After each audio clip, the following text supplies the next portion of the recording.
কি ফুলকপি খেতে খেতে বোর হয়ে গেছো? আর ভালো লাগছে না? এখনও বাড়িতে একটা ফুলকপি আছে, ভাবছো তো কী করে খাবো? এই রেসিপিটা বানিয়ে নাও। কি বিশ্বাস হচ্ছে না? তাহলে চলো রেসিপিটা দেখে নিই। প্রথমে ছোট ছোট করে ফুলকপিগুলোকে কেটে নিয়েছি এবং ভালো করে ধুয়ে মিক্সিতে দিয়ে দেবো। এবার এই রকম একটা পেস্ট বানিয়ে নেব। এবার এটাকে একটা বাটিতে ঢেলে নেব। এবার ছোট করে কোঁচানো ক্যাপসিকাম, পেঁয়াজের কিমা, 1 চামচ রসুন কুচি, 1 চামচ আদা কুচি আর দিয়ে দিচ্ছি 1 চামচ লঙ্কার কুচি। এবার দিয়ে দেব 2 চামচ কর্নফ্লাওয়ার, 2 চামচ ময়দা আর দিয়ে দিচ্ছি কাশ্মীরি লঙ্কা আর পরিমাণ মতন লবণ।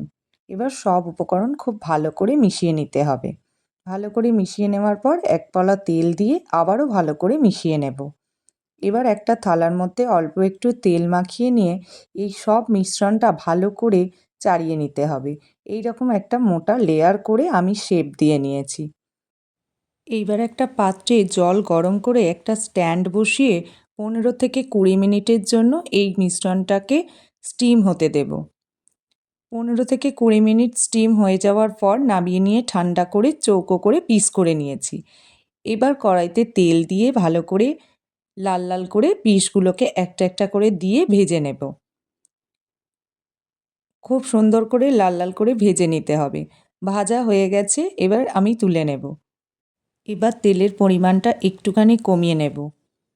তেলটা কমিয়ে নিয়ে দিয়ে দিচ্ছি সামান্য একটু রসুন কুচি আর সামান্য একটু আদার কিমা। রসুনের কাঁচা গন্ধটা চলে গেলে একটা বাটিতে 3 চামচ টমেটো কেচাপ, 1 চামচ সয়া সস ভালো করে মিশিয়ে দিয়ে দেব। সামান্য একটু জল দিয়ে দেব আর অল্প একটু 1 চিমটি নুন দিয়ে দেব।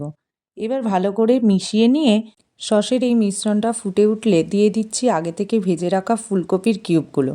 এবার খুব ভালো করে মিশিয়ে নিতে হবে এবং ভালো করে মিশিয়ে নেওয়া হয়ে গেলে ওপর থেকে ধনেপাতা কুচি ছড়িয়ে দিলেই রেডি হয়ে যাবে এই মজাদার রেসিপি।